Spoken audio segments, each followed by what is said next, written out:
राजा भोज किसी भी सूरत में सिंहासन पर बैठने का मोह नहीं छोड़ पा रहे थे। छठे दिन वे फिर राजसी वैभव के साथ तैयार थे सिंहासन पर बैठने के लिए। तभी छठी पुतली रवि भामा ने उन्हें रोक दिया। रवि भामा कहने लगी, सुनो राजन, यह सिंहासन परम प्रतापी राजा विक्रमादित्य का है। क्या तुम उनकी दानवीरता और शौर्य का मुकाबला कर सकते हो? आओ, मैं तुम्हें उनकी महानता की कथा सुनाती हूँ। एक दिन विक्रमादित्य क्षिप्रा नदी के तट पर बने हुए अपने महल से प्राकृतिक सौंदर्य को निहार रहे थे। बरसात का महीना था, नदी उफन रही थी और अत्यंत तेजी से बह रही थी। इतने में उनकी नजर एक पुरुष, एक स्त्री और एक बच्चे पर पड़ी। उनके वस्त्र तार तार थे और चेहरे पीले। राजा देखते ही समझ गए कि वह बहुत ही निर्धन है। सहसा ही वे तीनों उस नदी में छलांग लगा गए।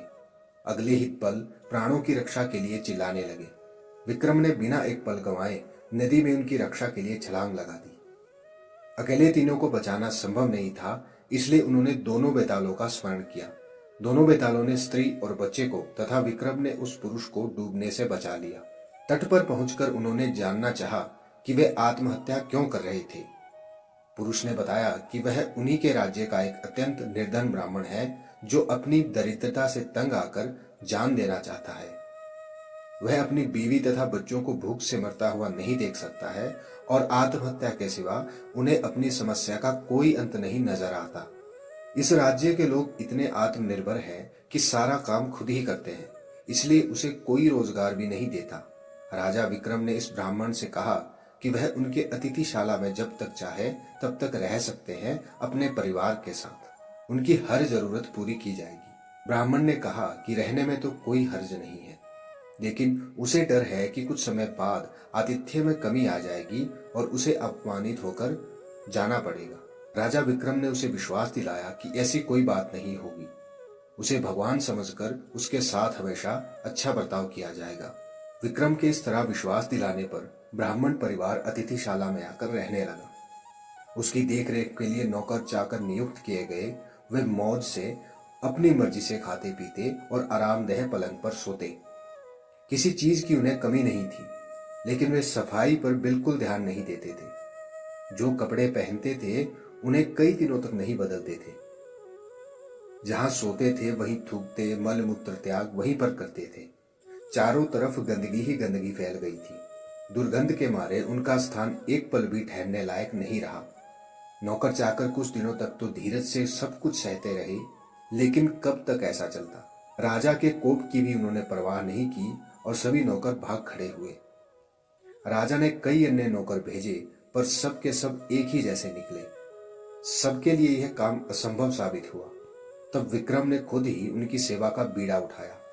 उठते बैठते सोते जागते वे ब्राह्मण परिवार की हर इच्छा पूरी करते। दुर्गंध के मारे माथा फटा जाता, फिर वे कभी अपशब्द का व्यवहार नहीं करते।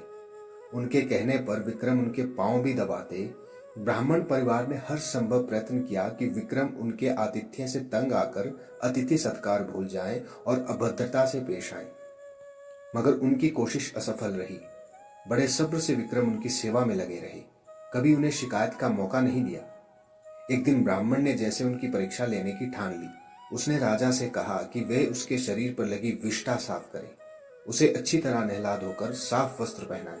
विक्रम तुरंत उसकी आज्ञा मानकर अपने हाथों से विष्ठा साफ करने को भिड़े। अचानक चमत्कार हुआ। ब्राह्मण के सारे गंदे वस्त्र गायब हो गए। उसके शरीर पर देवताओं द्वारा पहने जाने वाले वस्त्र आ गए।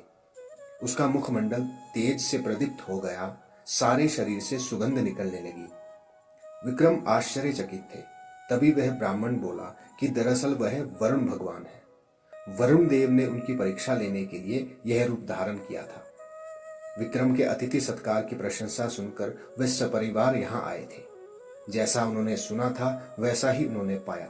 इसलिए विक्रम को उन्होंने वरदान दिया कि उसके राज्य में कभी भी अनावृष्टि नहीं होगी तथा वहां की जमीन से 3-3 फसलें निकलेंगी। विक्रम को वरदान देकर वे सपरिवार अंतर्ध्यान हो गए।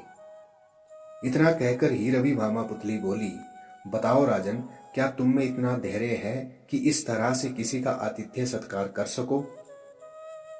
राजा भोज असमंजस में पड़ गए और बिना कुछ कहे अपने कक्ष में लौट गए।